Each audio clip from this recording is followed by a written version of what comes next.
Hi guys! Nagluluto kami ng minatamis na saging.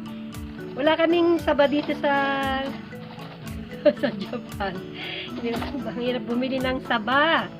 So, ang ginamit kong saging ay ito po. Ayan. Tingnan nyo guys. Ayan. Ang tawag sa Pilipinas na saging na ito. Then, may nabili akong sale na black sugar. Ayan. Sa Tupigi. Tingnan nyo guys. O, diba? So, ginamit ko siya. Ayan. Ayan na siya!